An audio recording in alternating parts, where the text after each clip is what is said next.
Hello, कैसे हैं आप लोग। I welcome you all on your own YouTube channel बुड मार्क्स। In today's class we will start theme three क्या है तो kinship, caste and class, early societies between 600 BC to 600 से।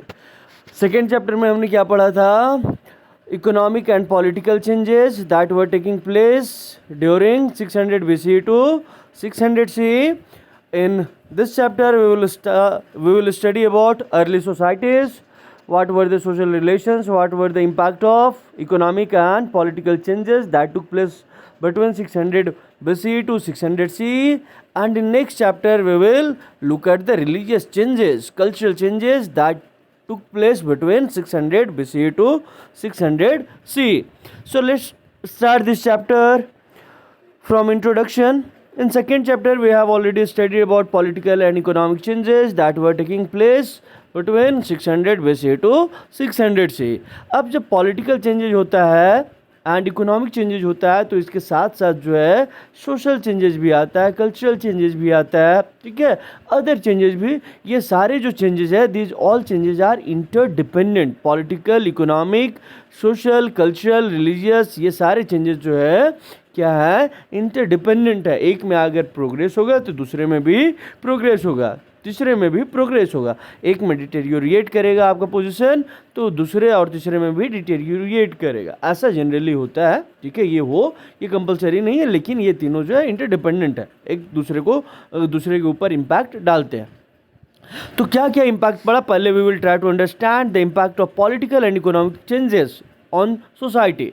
क्या क्या इम्पैक्ट पड़ा जो अर्ली सोसाइटी है उसके ऊपर पॉलिटिकल एंड इकोनॉमिक चेंजेस का। तो फर्स्ट कि political and economic changes that happened between 600 BC to 600 C that influence the society as well. कैसे, तो पहला जो है हमें देखने को मिलता है कि as in economic changes extension of agriculture was taking place, ठीक है। तो एग्रीकल्चर का एक्सटेंशन कहाँ हो रहा था, तो जो न्यू लैंड, जो फॉरेस्टेड लैंड थे, उन फॉरेस्ट लैंड को हमने क्या किया, क्लियर किया। किसके हेल्प से, तो आयरन टूल के हेल्प से इन फॉरेस्ट लैंड को क्लियर करने के बाद जो है हमने एग्रीकल्चर का एक्सटेंशन किया। तो एग्रीकल्चर के एक्सपेंशन से हमें क्या पता चलता है कि those who lived in forested areas, उनका लाइफ जो है वो ट्रांसफॉर्म हुआ। यानी जो फॉरेस्ट एरिया में रहने वाले जो फॉरेस्ट ड्वेलर्स थे उनका लाइफ जो है ट्रांसफॉर्म हुआ। सेकेंड, इस समय आप और क्या देखेंगे, तो इस समय कि जो क्राफ्ट स्पेशलिस्ट है, जैसे गोल्ड स्मिथ हो गया, आयरन स्मिथ हो गया, they were emerging at distinct social group. यानी जो क्राफ्ट स्पेशलाइजेशन वाले जो नए नए ग्रुप्स थे उनको अलग अलग नाम दिया गया। लोहा का काम करने वाले को लोहार बोला गया, ठीक है, गोल्ड पे काम करने वाले को गोल्ड स्मिथ बोला गया। तो उसी तरह से यहाँ जो सेकेंड चेंजेस हमें देखने को मिलता है वो क्या है, craft specialist often emerge as distinct social group. And जो थर्ड चेंजेस हुआ वो क्या हुआ कि जो अनइक्वल डिस्ट्रीब्यूशन ऑफ वेल्थ हुआ, ठीक है, this sharpened the social differences as well between people. यानी लोगों के बीच में, जैसे हम लोग पढ़े थे ना कि जो एग्रीकल्चरल टेक्नोलॉजीज आए तो इसका बेनिफिट जो रिवर वैली वाले जो रीजन थे उसको मिला, जो प्लेन रीजन थे उसको मिला। हिली रीजन्स को इससे फ़ायदा नहीं हुआ, ना ही जो पंजाब एंड राजस्थान, हरियाणा, इसके जो सेमी एरिड वाले रीजन थे उनको इससे बेनिफिट नहीं मिला, ठीक है। एंड साथ ही साथ इवन प्लेन वाले रीजन में अगर आप देखेंगे तो सबके लिए सब कुछ एक्सेसिबल नहीं था। इसमें भी हम क्या देखें कि कुछ जो है लैंडलेस लेबरर थे, ठीक है। उसके अलावा कुछ क्या थे, स्मॉल पीजेंट्स थे, कुछ जो लार्ज लैंड ऑनर्स थे एंड जो विलेज के हेडमैन्स थे उनको फ़ायदा मिल रहा था। तो ये जो social and economic and political changes हुआ तो इसका इम्पैक्ट पड़ा कि सोसाइटी में जो है अनइक्वल डिस्ट्रीब्यूशन ऑफ वेल्थ होने की वजह से लोगों के बीच में इकोनॉमिक गैप बढ़ते चला गया। अब हम लोग देखेंगे कि what are sources with us to know about, किनके बारे में जानने के लिए। तो ये जो सोशल चेंजेस हो रहा है बिटवीन 600 BC टू 600 से, इसको जानने के लिए हमारे पास क्या क्या सोर्सेस हैं। तो वी हैव मल्टीपल सोर्सेस। कौन से, तो टेक्सचुअल ट्रेडिशंस यानी टेक्सचुअल सोर्सेस यानी बुक्स जो लिख कर गए हैं, एंड उसके अलावा जो हमारे पास है वो इंस्क्रिप्शंस। तो इन सबको पढ़ करके जो है हम देखेंगे कि सोसाइटी में क्या क्या चेंजेस आ रहे थे, सोसाइटी में लोगों के बीच का रिलेशनशिप कैसा था, एंड किन चीज़ों का क्या इम्पैक्ट पड़ा सोसाइटी के ऊपर। अब ये जो टेक्स्ट है इनका क्या नेचर है, तो सारे टेक्स्ट जो है अलग अलग है। कुछ टेक्स्ट अगर आप देखेंगे तो they laid on norms of social behaviour, कि आप सोसाइटी में रह रहे हैं तो आपसे किस तरह का बिहेवियरल पैटर्न एक्सपेक्ट किया जा रहा है, आपको क्या करना होगा। जैसे जनरली हम कहते हैं ब्राह्मण है तो ब्राह्मण क्या करेगा, पूजा पाठ करवाने का काम करेगा, शास्त्र पढ़ाएगा और जो है शास्त्र लोगों को सिखाएगा।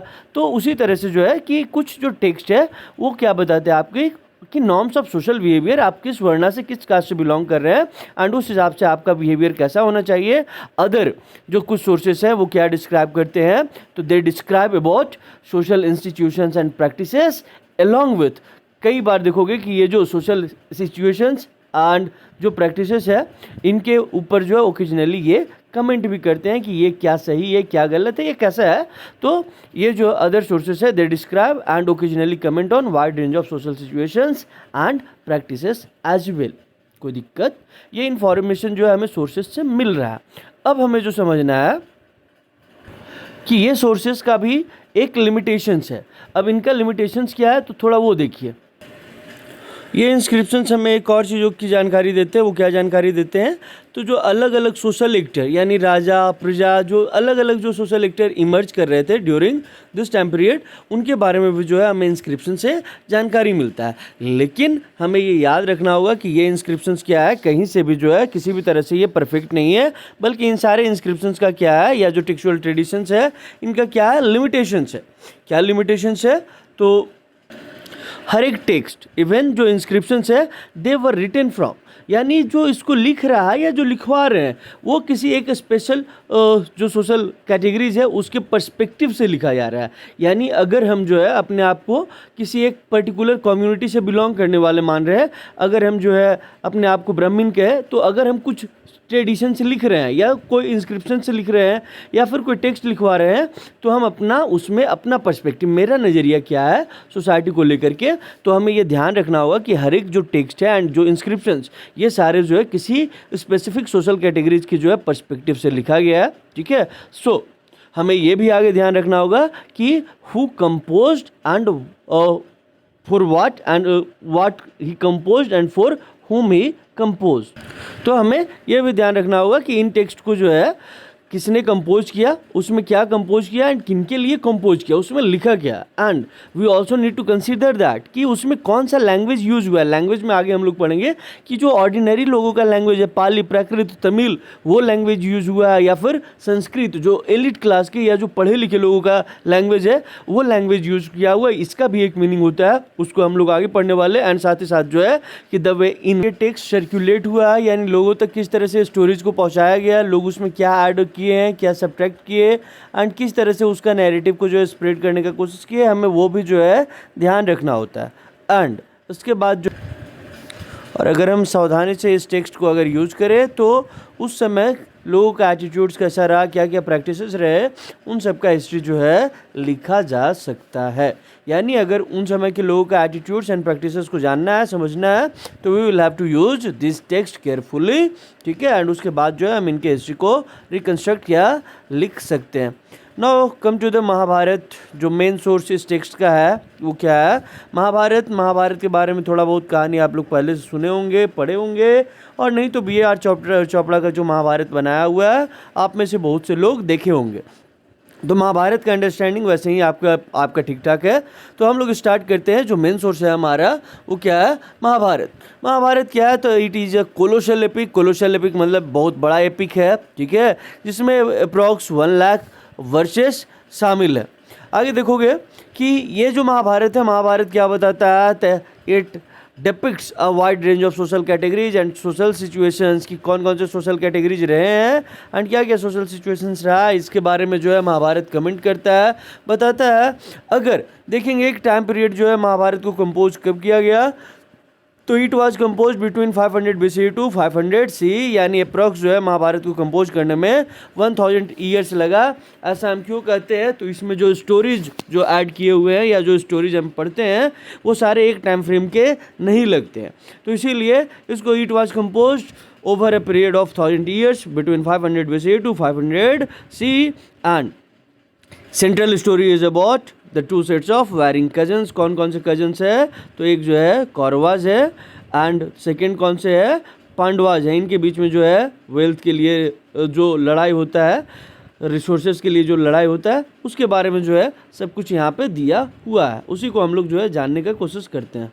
साथ ही साथ इस टेक्स्ट में देखोगे कि कई सारे जो सोशल कैटेगरीज हैं उनका जो प्रैक्टिसेस या उनका बिहेवियर कैसा होना चाहिए या क्या क्या उनका रोल है, क्या क्या उनका ड्यूटी है, उसके बारे में भी जो इसमें स्टोरी के थ्रू समझाया गया है। जैसे एकलव्य जब जाता है द्रोणाचार्य के पास शिक्षा ग्रहण करने के लिए, तो द्रोणाचार्य जो है डिनाई कर देते हैं, बोलते हैं कि मेरी रिस्पॉन्सिबिलिटी है कि जो क्षत्रिय हैं मैं सिर्फ उनको जो है शिक्षा दूँ। तो इस तरह का जो है बहुत सारे जो सोशल कैटेगरी जो इस समय रहे हैं उनका क्या जो है व्यवहार रहा है, यानी किस तरह का एटीट्यूड्स, क्या क्या उनके ड्यूटीज़ थे, उनके बारे में भी देता है। एंड कई बार देखोगे कि जो नॉर्म्स है उन नॉर्म्स को जो है जो सेंट्रल कैरेक्टर्स है वो उस नॉर्म्स को फॉलो करते हुए दिख रहे हैं, लेकिन कई बार ऐसा सिचुएशन आता है जब सेंट्रल कैरेक्टर ही उसको फॉलो करने से डिनाई कर देते हैं। यानी इसका मतलब क्या, we will try to understand in the next topic. तो अगला टॉपिक हमारा स्टार्ट होता है किससे, the critical edition of Mahabharat. Mahabharat का जो है हमें क्या करना है, क्रिटिकल एडिशन प्रिपेयर करना है, यानी उसमें जो चीज़ें लिखा हुआ है उसको बहुत सावधानी से पढ़ना है, समझना है, उसको अदर सोर्सेस से को रिलेट करना है, and then we will accept कि ये क्या सही था या नहीं था, या इसमें जो कुछ लिखा हुआ है वो किस हद तक जो है सही है। तो क्रिटिकल एडिशन का काम जो है, ठीक है, महाभारत के क्रिटिकल एडिशन प्रिपेयर करने का काम जो है, जो एक नोटेड जाने माने जो इंडियन संस्कृतिस्ट स्कॉलर, संस्कृत के जो स्कॉलर रहे हैं वी.एस. सूक्तांकर, उनके जिम्मे में दिया गया कि आपको जो है क्या करना है, महाभारत के क्रिटिकल एडिशन प्रिपेयर करवाना है। एंड कब, तो इन 1919। एंड इसके लिए जो है तुम्हारा देखोगे कि ही टूक support of dozens of scholar for this work, यानी इस काम को करने के लिए जो है अब महाभारत जो है एक तो संस्कृत वर्जन, यानी महाभारत का कई रीजन में देखोगे तो अलग अलग वर्जन है, संस्कृत में भी लिखा हुआ है तो अलग अलग कंटेंट है, तो इन सारे काम को करना अकेले आसान नहीं था। एंड इसीलिए जो है तुम्हारा ही टूक support of dozens of scholars for this work. अब जब काम स्टार्ट होता है तो काम करने का तरीका क्या है, तो how the critical edition of Mahabharat was prepared. तो कैसे क्रिटिकल एडिशन महाभारत का प्रिपेयर किया जा रहा था, तो first they collected the Sanskrit manuscript of the text. जो महाभारत है उसका जो संस्कृत जो मैन्यूस्क्रिप्ट है, ठीक है, उसको जो है ये लोग कलेक्ट कर रहे थे from different parts of the country. Country के अलग अलग पार्ट्स में जो संस्कृत मैन्यूस्क्रिप्ट्स है उन सबको पहले कलेक्ट करो। एंड सेकेंड काम जो है क्या, जो टीम है जो संस्कृत वर्सेस जो कलेक्ट की, ये लोग हर एक मैन्यूस्क्रिप्ट को इंडियन सब कॉन्टिनेंट के अलग अलग पार्ट से जो कलेक्ट किए, उनमें जो वर्सेस है उनको ये लोग कंपेयर करना स्टार्ट किया कि मान लो एक संस्कृत का टेक्स्ट ये है, दूसरा ये है, तीसरा ये है, चौथा ये है, चारों महाभारत है, चारों में जो संस्कृत का वर्ष लिखा हुआ है उसको ये लोग पढ़ना शुरू किए, पढ़ करके जो कंपेयर करना शुरू किए। एंड कंपेयर करने के बाद जो वर्सेस कॉमन लगे उन सबको जो है एक जगह कलेक्ट किया उन्होंने, एंड उसको जो है वो एक जो उसको क्या किया इन्होंने पब्लिश किया, ठीक है, इन सेवरल वॉल्यूम्स। एंड कितने पेज में पब्लिश किए, तो that was published in 13,000 pages. And ये क्रिटिकल एडिशन प्रिपेयर करने का काम जो है 47 ईयर्स तक चलते रहा, यानी काम स्टार्ट हुआ 1919 में, ख़त्म हुआ 47 ईयर्स के बाद। प्रोजेक्ट यानी 47 ईयर्स लग गया कंप्लीट करने में। जब प्रोजेक्ट तैयार हुआ तो जो कॉमन वर्सेस हैं उनको जो है एक जगह लिखा गया, एंड ये लिखने में कितने पेजेज लगे, तो 13,000 पेजेज लगे, एंड इनको अलग अलग वॉल्यूम्स में पब्लिश किया। अब जब क्रिटिकल एडिशन तैयार हुआ तो टू थिंग्स बिकेम अपरेंट। कौन कौन सी चीज़ें जो है, पहला जो दिखा वो हमें क्या दिखा, there were several common elements, ठीक है, जो संस्कृत वर्जन ऑफ स्टोरीज क्या क्या कि कश्मीर, नेपाल, ठीक है, उसके बाद केरला, तमिलनाडु, इन सारे जगहों से जो संस्कृत के वर्जन मिले हैं उन सब में देखोगे तो ज़्यादातर जो स्टोरीज़ हैं वो सारे क्या है, कॉमन रहे हैं। एंड आपका सेकंड क्या है, तो कई जो रीजनल वेरिएशंस महाभारत में देखोगे कि जिस तरह से जो है सेंचुरीज तक जो है टेक्स्ट सर्कुलेट होते रहा, ट्रांसमिट होते रहा, तो इसकी वजह से जो है कुछ कुछ नए रीजनल वेरिएशंस देखने को मिलते हैं, कुछ कुछ पर्टिकुलर रीजन से नए स्टोरीज जो है उसमें जुड़े हुए दिखते हैं। एंड ये जो वेरिएशंस है, जैसे कॉमन एलिमेंट्स को 13,000 पेजेज में लिखा गया ना, तो 13,000 पेजेज में जो कॉमन एलिमेंट्स हैं वो तो लिखे गए, साथ ही साथ फुट नोट्स मतलब कि ये रहा मेन टेक्स्ट, इसके नीचे में हम कुछ लिख दिए। ठीक है, या अपेंडिसेस। अपेंडिसेस का मतलब कि जब चैप्टर खत्म हुआ तो लास्ट पेज में जो है कुछ लिखा हुआ है, सोर्स रेफरेंस। तो उसी तरह से कि जो रीजन वाइज जिस तरह से जो है महाभारत टेक्स्ट सर्कुलेट हुआ एंड उसमें जो वेरिएशंस आते गए, स्टोरी में जो है कुछ नई चीज़ें ऐड होते गए एंड कुछ पुरानी चीज़ें चेंज होते गए, तो इससे क्या हुआ कि उसमें जो है रीजनल वेरिएशंस देखने को मिलता है एंड ये वेरिएशंस को फुटनोट एंड अपेंडिसेस के फॉर्म में जो है जो मेन टेक्स्ट में जो है ऐड किया गया। एंड ये जो है अप्रॉक्स देखोगे कि जो 13,000 पेजेज है उसके हाफ पेजेज में जो है यानी 6,500 पेजेस के आसपास में जो है इन सारे चीज़ों को मेंशन किया हुआ है। साथ ही साथ कि ये जो वेरिएशंस है, ये वेरिएशंस क्या रिफ्लेक्ट करता है, तो रिफ्लेक्ट ये करता है कि जैसे आपको कोई बोला कि आपको जो है मेरी बात माननी पड़ेगी, ठीक है, एक आइडियल हुआ बात कि आप मेरी बात मान लिए कि board marks is the best class, ठीक है। हिस्ट्री के लिए आपको और कहीं जाने की ज़रूरत नहीं है, हम जो है सोर्सेस ये सारे जो है सब करवा रहे हैं। इन फ्यूचर जो है क्वेश्चन आंसर करवाएंगे, एमसीक्यूज करवाएंगे, तो इसके लिए आपको दूसरे जगह जाने का ज़रूरत नहीं है।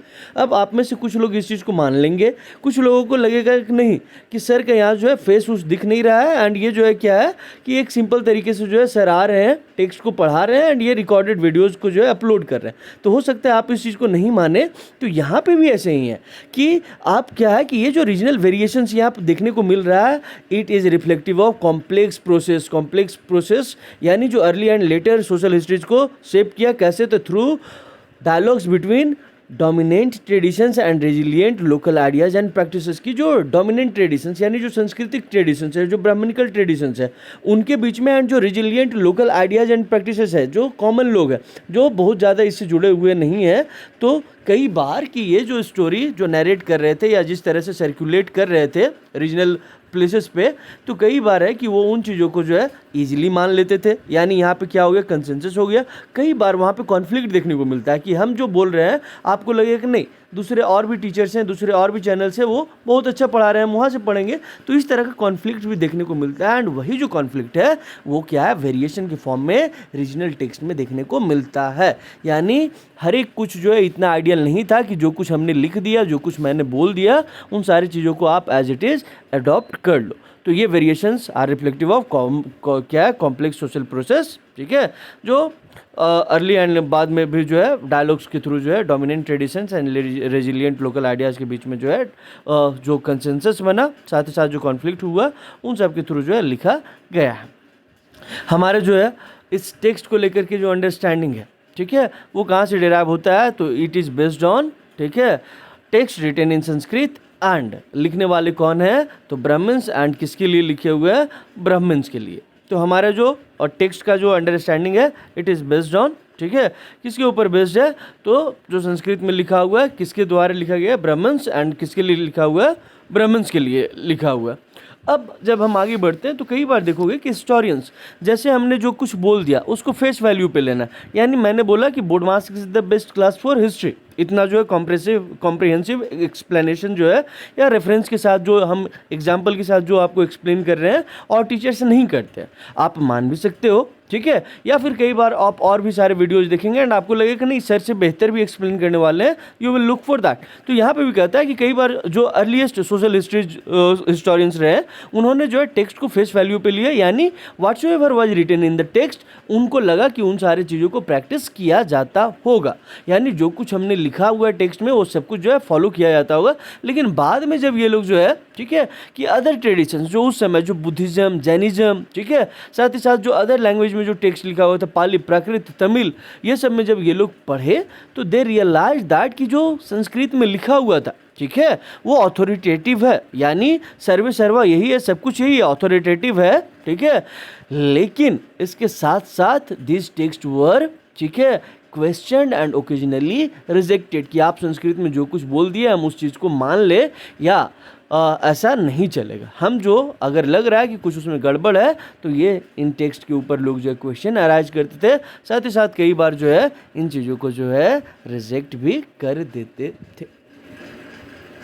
इसीलिए हमें ये ध्यान रखना होगा किस तरह से हिस्टोरियंस जो है सोशल हिस्ट्रीज को रिकन्स्ट्रक्ट करने का काम करते हैं, यानी जो टेक्स्ट में लिखा हुआ है उसको एज इट इज़ नहीं लेते हैं, फेस वैल्यू पे नहीं लेते, बल्कि जो अदर ट्रेडिशंस है यानी बुद्धिज़्म, जैनिज़्म, ये सब में जो पाली, प्राकृत, तमिल में जो लिखा हुआ है या जो तमिल संगम लिटरेचर है सबको हम पढ़ते हैं, उसके बाद जो है कंपेयर करते हैं and then we try to arrive at any conclusion, and उसके बाद जो है ये लोग सोशल हिस्ट्रीज रिकंस्ट्रक्ट करने का काम करते हैं। ये हो गया महाभारत का critical edition. Now we will move to the next topic. क्या है? Kinship and marriage, many rules and varied practices. इसको समझने का कोशिश करते हैं। किनशिप मतलब क्या? किनशिप का मतलब the relationship between the members of same family, यानी एक फैमिली में जो रहने वाले लोग हैं उनके बीच का जो रिश्ता है या जो बंधुता का जो फीलिंग है, ब्रदर वाला फीलिंग है, वही क्या है? आपका किनशिप है। अब हम लोग किनशिप का मतलब फैमिली वाले एंड मैरिज जानते ही हैं, तो मैरिज के बारे में बाद में पढ़ेंगे, पहले हम लोग देख लेते हैं किनशिप। अब किनशिप को समझने के लिए पहले फाइंडिंग आउट अबाउट फैमिलीज, क्योंकि फैमिलियल रिलेशनशिप को देख रहे हैं। तो कहता है फैमिली अगर आपको बोले तो फैमिली को आप क्या है? ग्रांटेड लेते हैं अपनी लाइफ में, ठीक है, अरे मिला हुआ है, ठीक है, उसके लिए हमें मेहनत नहीं करना पड़ा है, ठीक है। फैमिली क्या है? हम जब जन्म लेते हैं तो उसी समय एक फैमिली मिल जाता है। लेकिन क्या सारे फैमिलीज आइडेंटिकल होते हैं, एक जैसे होते हैं? तो नहीं, सारे फैमिलीज एक जैसे नहीं होते, वो वेरी करते हैं। किस किस में वेरी करते हैं? तो पहला, they vary in terms of number of members, कि कुछ फैमिली में ज़्यादा लोग होते हैं, 5, 7, 10 लोग, कुछ फैमिली में जो है 3 से 4 लोग होते हैं, ठीक है। साथ ही साथ ये और किस में डिफर करता है? तो the relationship with one another, ठीक है, कि एक जो फैमिली में रह रहे हैं उनका सबका जो है रिश्ता एक जैसा नहीं होगा। जैसे ए अगर बी की वाइफ है एंड सी की मदर है, तो वो बी की भी मदर नहीं होगी, वो बी की वाइफ है। तो उसी तरह से जो है क्या है कि फैमिली के बीच में जो रिलेशनशिप है वो वेरी करता है। साथ ही साथ जो एक्टिविटी वो लोग शेयर करते हैं या जो जिस तरह का काम करते हैं वो भी क्या करता है? वेरी करता है। यानी all families are not identical, they vary in the terms of numbers of members, their relationship with one another, and along with that kinds of activity they share। but इन सब के बावजूद जो है तुम्हारा देखोगे कि दो people who are belonging to same family, ठीक है, एक फैमिली को जो बिलोंग करते हैं, हम लोग देखते हैं कई बार हम लोग साथ में बैठ करके खाते हैं। अगर ब्रेकफास्ट एंड जो है लंच साथ में नहीं कर पाए तो कई घरों में क्या होता है कि डिनर जो है फिक्स होता है, हम सभी लोग साथ में बैठ करके एक ही डिनर टेबल पे, डाइनिंग टेबल पे बैठ के खाएंगे। तो उसी तरह से यहाँ पे भी कहता है कि people who are belonging to same family वो क्या करते हैं? दे शेयर फूड, ठीक है, फूड के अलावा जो अदर रिसोर्सेज हैं उसको भी शेयर करते हैं। दे लिव एक साथ रहते हैं। साथ ही साथ work and perform rituals together, यानी they live, work and perform rituals together. साथ ही साथ जो है फूड एंड अदर रिसोर्सेज एक दूसरे के साथ शेयर करते हैं अगर एक फैमिली को बिलोंग कर रहे हैं, ठीक है। अब फैमिली के बारे में और डेफिनेशन समझो कि फैमिली क्या है। तो families are usually part of larger network of people, ठीक है, क्या है जिसको हम क्या कहते हैं? रिलेटिव्स। फैमिली क्या है? तो it is part of larger network of people, जिसको हम क्या कहते हैं? रिलेटिव्स। एंड इसी को अगर टेक्निकली बोलोगे तो टेक्निकली इसको हम क्या बोलते हैं? किनशिप।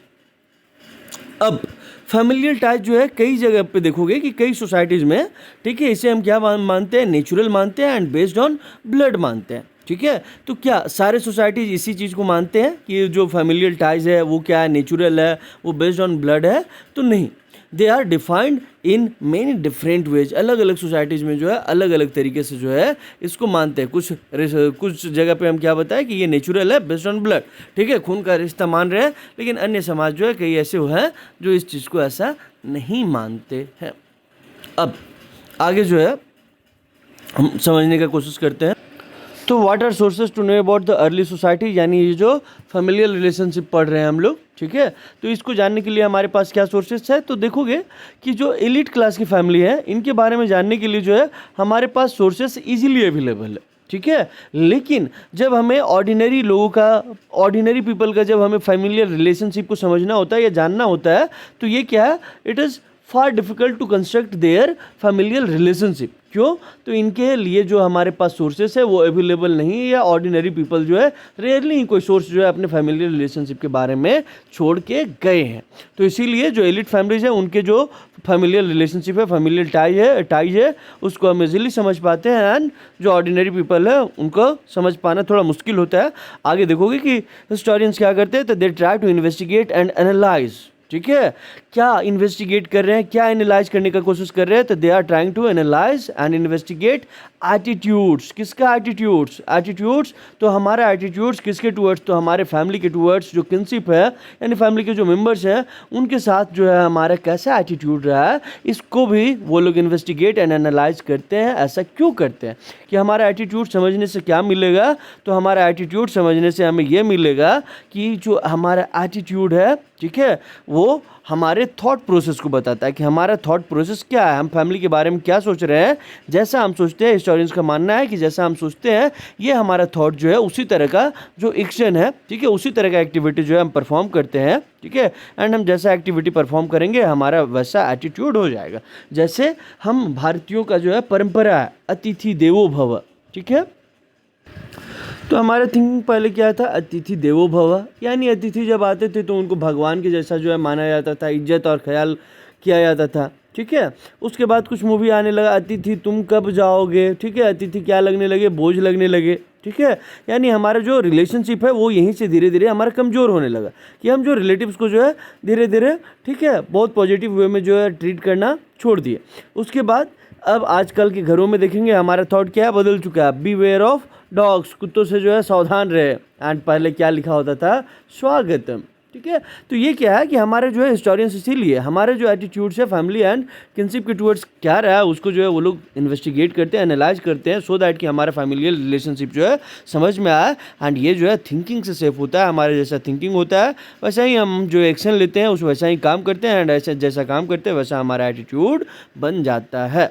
अब आगे जो है हम लोग पढ़ेंगे क्या है, द आइडियल ऑफ पैट्रिलिनी। पैट्रिलिनी यानी जहाँ पे सक्सेशन कहाँ होता है, जहाँ पे सक्सेशन होता है फादर टू सन, यानी पिता अपने प्रॉपर्टी को, रिसोर्सेज को, इवन अगर फादर किंग हो तो जो क्रॉन है वो किसको ट्रांसफ़र करते हैं, अपने बेटे को ट्रांसफ़र करते हैं। तो इसी को हम क्या कहते हैं, पैट्रिलिनी। अब पैट्रिलिनी का आइडियल जो है कहाँ पे दिखाया गया है, तो महाभारत में। महाभारत का कौन सा, तो उसको हम लोग पढ़ते हैं।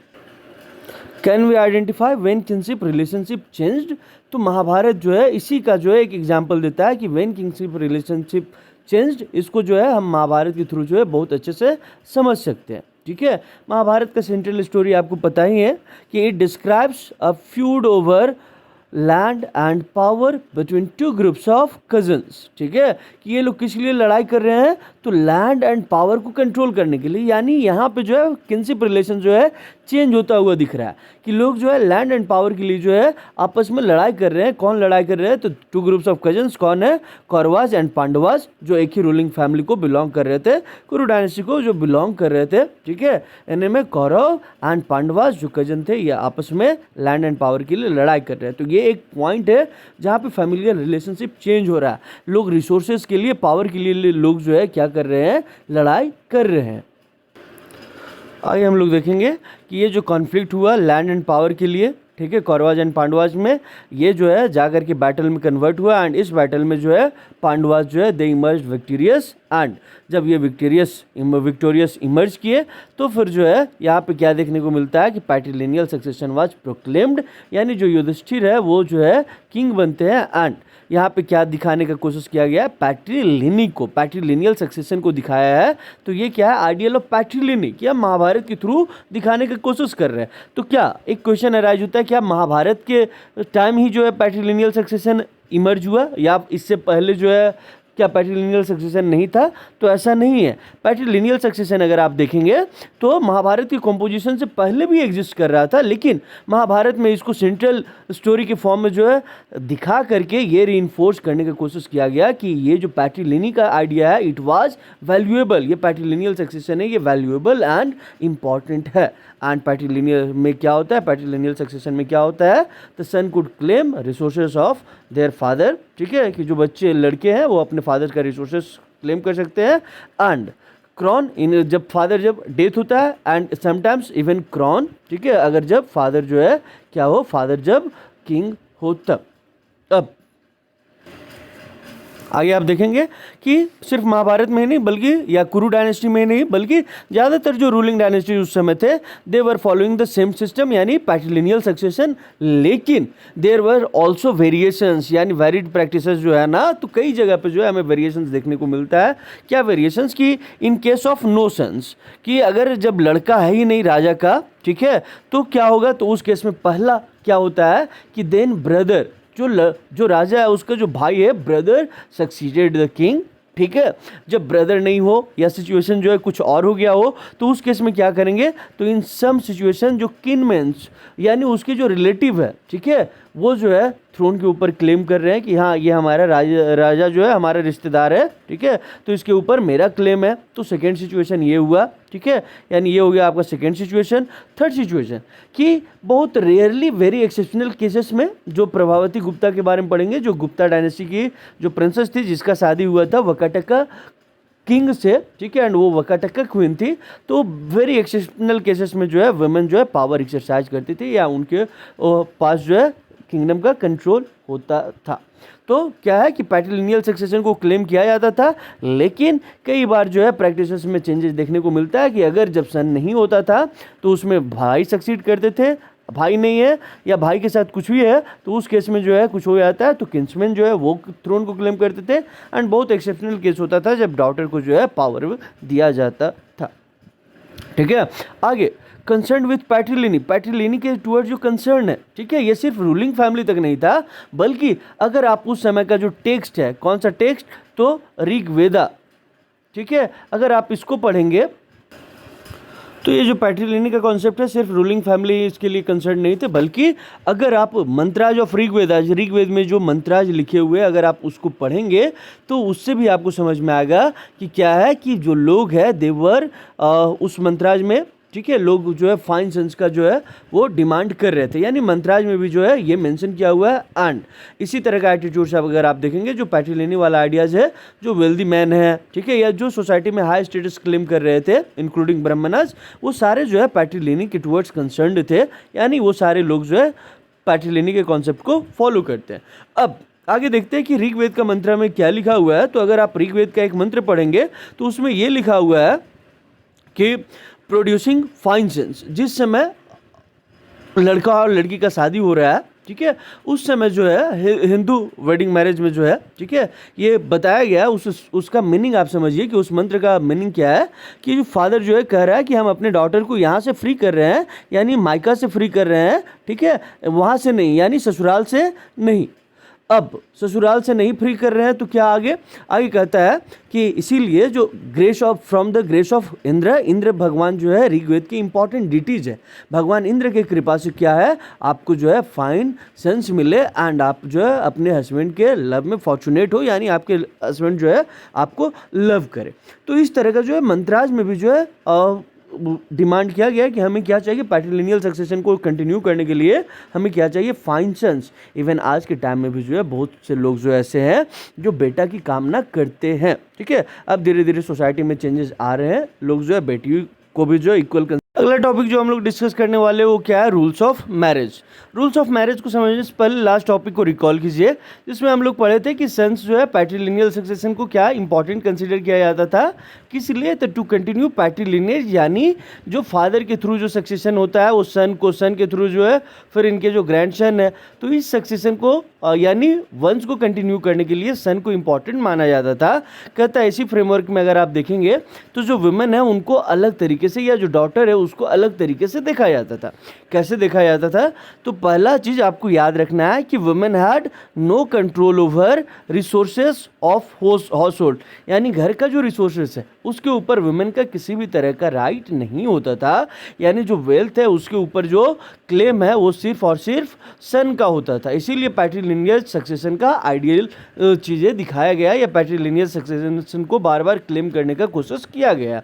अब ठीक इसी टाइम पे कि जहाँ पे वुमेन को जो है किसी भी तरह का रिसोर्सेज नहीं प्रोवाइड किया जा रहा है, वहाँ पे वुमेन का जो है मैरिज आउटसाइड द किन जो है वो इंपॉर्टेंट कंसीडर किया जा रहा है, यानी एक ही फैमिली ग्रुप में, यानी कजन्स ये सब के साथ जो है या सेम गोत्र वाले लोगों के साथ आपको क्या करना है, मैरिज नहीं करना है। एंड इस प्रैक्टिस को हम क्या कहते हैं, एक्सोगैमी। एक्सोगैमी के जैसा एक और भी कुछ चीज़ें हैं जो आपको जानना चाहिए। एक है इंडोगैमी। इंडोगैमी मतलब कि marriage with in the unit. ये यूनिट जो है किन ग्रुप, अपने किन के लोगों के किन के साथ हो सकता है, यानी अपने कजन्स भाई बहन के साथ मैरिज हो सकता है, या अपने कास्ट वाले में, या फिर जो सेम लोकेलिटीज में रह रहे हैं उनके साथ। तो अगर अपने यूनिट में मैरिज हो रहा है तो वो क्या है, इंडोगैमी। एंड आउटसाइड द यूनिट हो रहा है, इसको हम क्या कहते हैं, एक्सोगैमी। तो कैसा मैरिज प्रैक्टिसेस एक्सेप्टेबल था, तो एक्सोगैमी जो है वो आपका एक्सेप्टेबल था। आगे कुछ और चीज़ें आपको याद रखना है। क्या है, पॉलीगैनी। पॉलीगैनी मतलब कि practice of man having several wife, यानी एक पर्सन है उसके 3-4 वाइफ है, तो उसको हम क्या बोलते हैं कि ये पॉलीगैनस है, पॉलीगैनी है। एंड पॉलीएंड्री क्या होता है, a women having several husband, यानी अगर कोई वुमेन है, जैसे द्रौपदी का देखते हैं कि उनके 5 हस्बैंड्स थे, तो ये क्या है, पॉलीएंड्री का एग्जाम्पल है। तो क्या हमें याद रखना है कि गर्ल्स को भले ही किसी भी तरह से वेल्थ के ऊपर, रिसोर्सेज के ऊपर कोई राइट नहीं था, कोई क्लेम नहीं था, लेकिन आउटसाइड द किन मैरिज वाज डिजायरेबल। एंड इसके लिए जो है तुम्हारा कि आपका क्या है कि जो young girl and women, those who are belonging to elite class family, या वो फैमिली जो हाई स्टेटस सोसाइटी में क्लेम करते थे, उनके लाइफ को जो है बहुत केयरफुली जो है रेगुलेट किया जाता था। एंड रेगुलेट करने का मोटिव ये था कि एक तो पहला एक्सोगैमी का प्रैक्टिस हो, एंड दूसरा कि ये जो गर्ल है उसका राइट टाइम पे राइट पर्सन के साथ शादी कर दिया जाए। इसीलिए जो है जो हाई स्टेटस को बिलोंग करने वाले वुमेन थी, या जो एलिट क्लास फैमिलीज को बिलोंग करने वाले वुमेन एंड जो गर्ल्स है, उनके लाइफ को बहुत केयरफुली ये लोग रेगुलेट करते थे। एंड जब ये चीज़ आ गया कॉन्सेप्ट कि हमें क्या करना है, अपने डॉटर का right time and right person के साथ शादी करना है, तो इससे एक नया ड्यूटी जो है इमर्ज किया।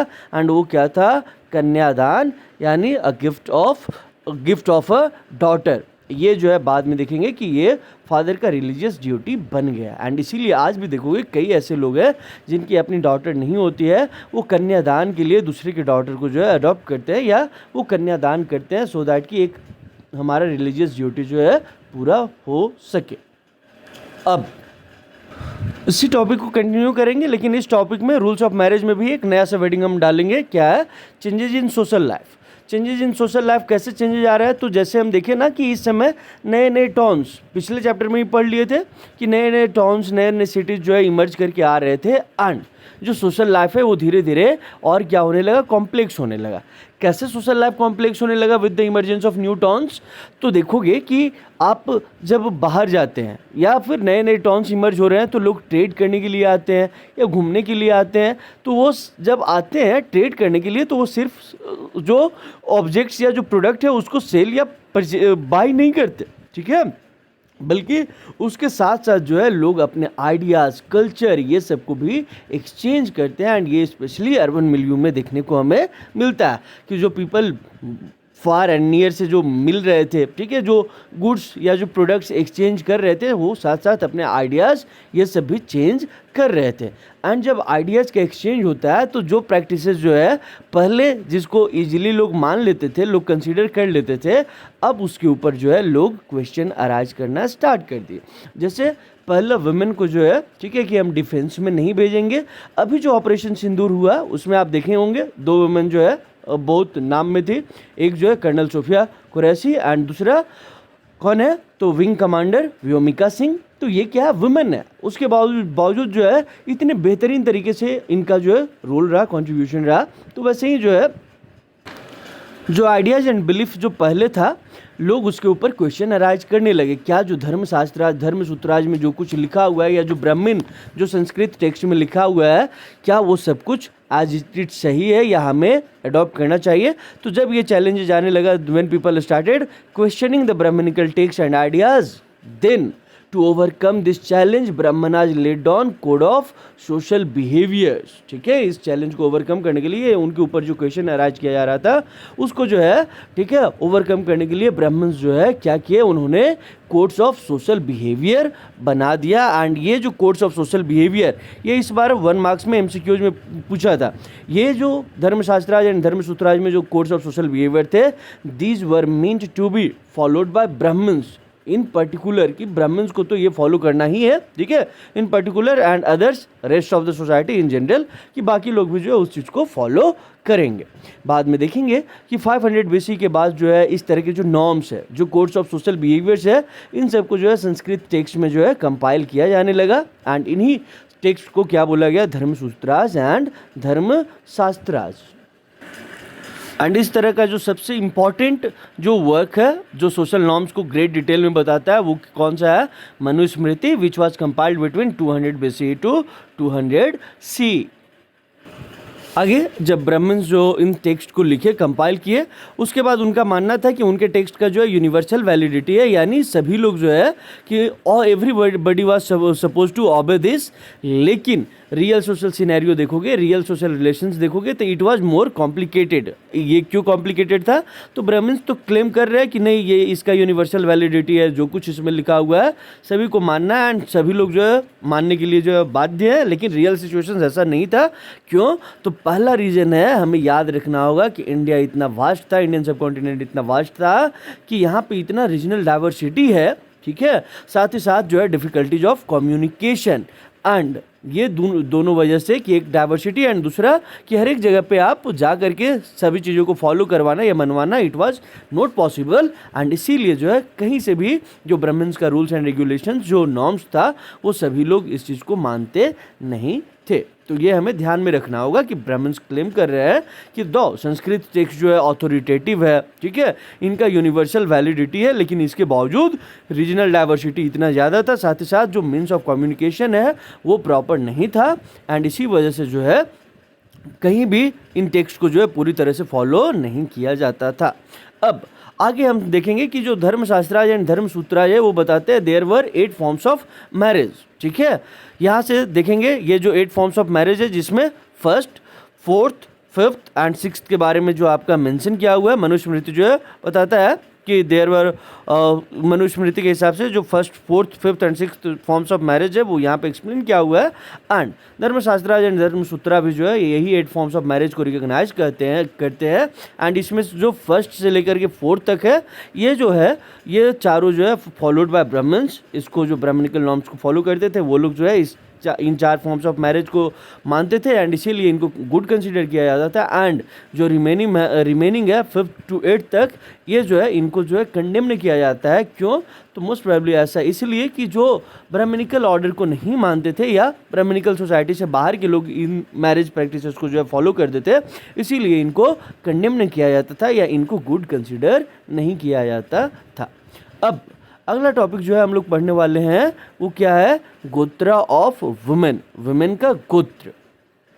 कहता है कि वन ब्राह्मणिकल प्रैक्टिस जो लोगों को डिवाइड करने के लिए या लोगों को जो है आइडेंटिफाई करने के लिए डेवलप हुआ वो क्या है, तो लोगों को जो है क्लासीफाई करने के लिए जो डेवलप हुआ वो था इन टर्म्स ऑफ गोत्रा। गोत्रा सिस्टम कब से स्टार्ट हुआ, तो 1000 BC के आसपास जो है स्टार्ट हुआ, जिसमें लोगों को हम उनके गोत्र के नाम पे क्लासीफाई करना शुरू किए एंड हर एक गोत्र का अगर नाम देखोगे तो वो कहाँ से डिराइव्ड है, तो जो वैदिक शीर है, जो वैदिक ऋषि हैं उनके नाम से डिराइव किया हुआ है हर एक गोत्र। एंड अगर एक गोत्र को मानने वाले, जैसे मेरा गोत्र अगर हम मान ले भारद्वाज है, तो भारद्वाज गोत्र के मानने वाले जितने लोग हैं वो क्या है, मेरे भाई बहन हैं, ठीक है। तो 2 रूल्स अबाउट गोत्राज, यानी गोत्राज का नाम जो है कहाँ से रखा गया, वैदिक शीर के नाम पे रखा गया एंड एक गोत्र को मानने वाले सभी लोग क्या है वो अपने आप को भाई बहन कंसीडर करते हैं एंड इसीलिए उनके बीच में जो है मैरिज अलाउड नहीं था। तो आपको याद रखना है कि व्हाट वर 2 रूल्स ऑफ गोत्राज। तो फर्स्ट कि वुमेन जो है मैरिज से पहले उनका जो गोत्र होगा वो फादर का गोत्र होगा एंड मैरिज के बाद जो है वो अपने फादर का गोत्र को अबंडन करेगी एंड अपने हस्बैंड के गोत्र को अडॉप्ट कर लेंगी।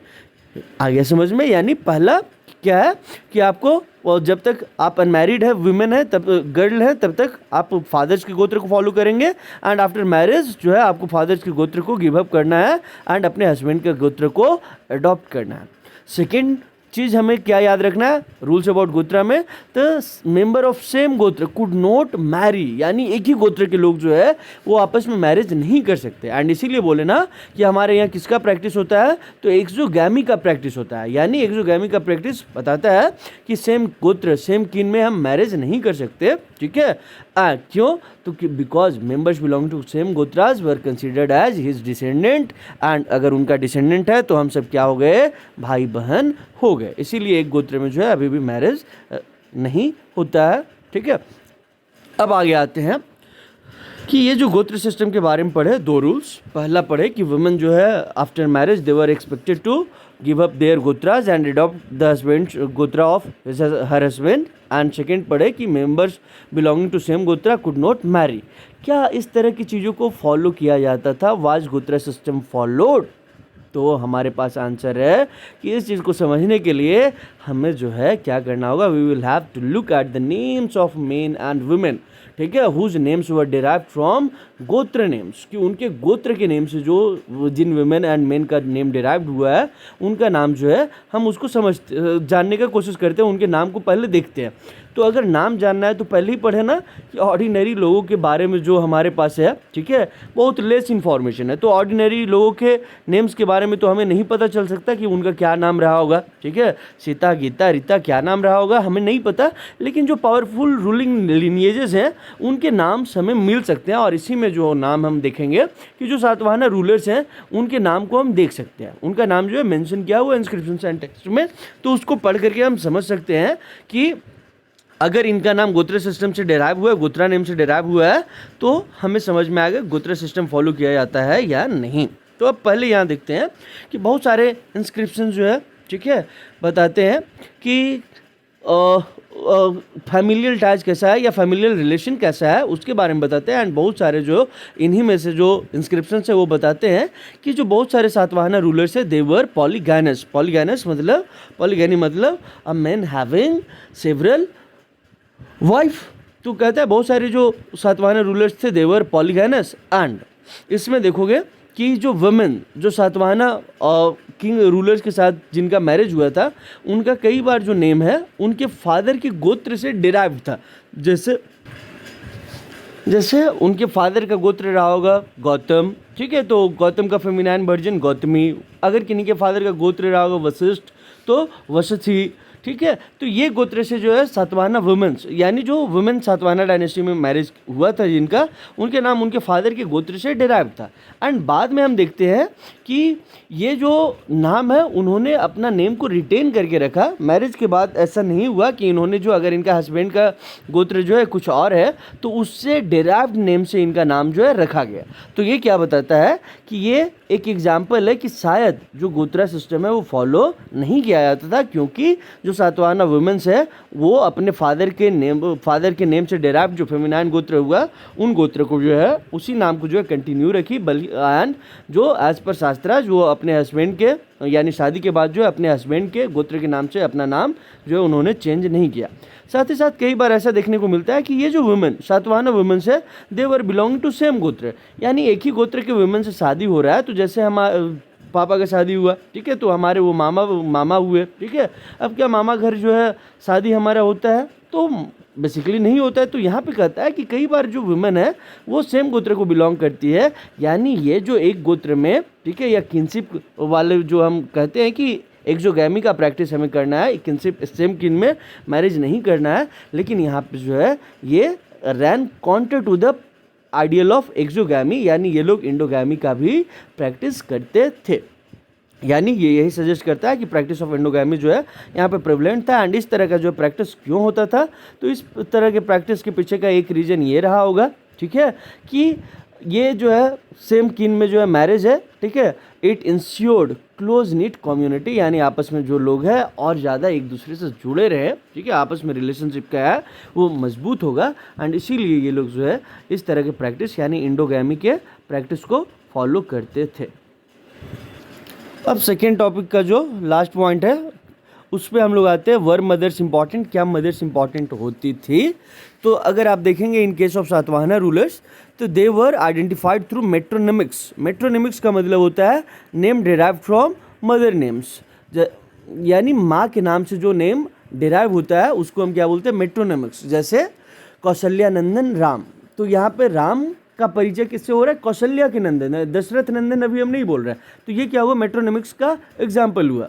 कुंती पुत्र अर्जुन, तो यहाँ पे कुंती क्या है, उनकी माता है, माता के नेम से अगर बच्चे का नाम डिराइव हो रहा है तो हम क्या कहते हैं, ये मेट्रोनिमिक्स है। तो सातवाहना रूलर्स में भी जो ऐसा ही है कि ये जो है इनको मेट्रोनिमिक्स के थ्रू आइडेंटिफाई किया जाता था। जैसे एक दो सातवाहना रूलर्स का नाम देखिए कि राजा गौतमी पुत्र श्री सतकर्णी, राजा वशिष्ठी पुत्र श्री पुलुमाई, तो वो वशिष्ठी का पुत्र है, गौतमी का पुत्र है, तो ये मेट्रोनिमिक्स।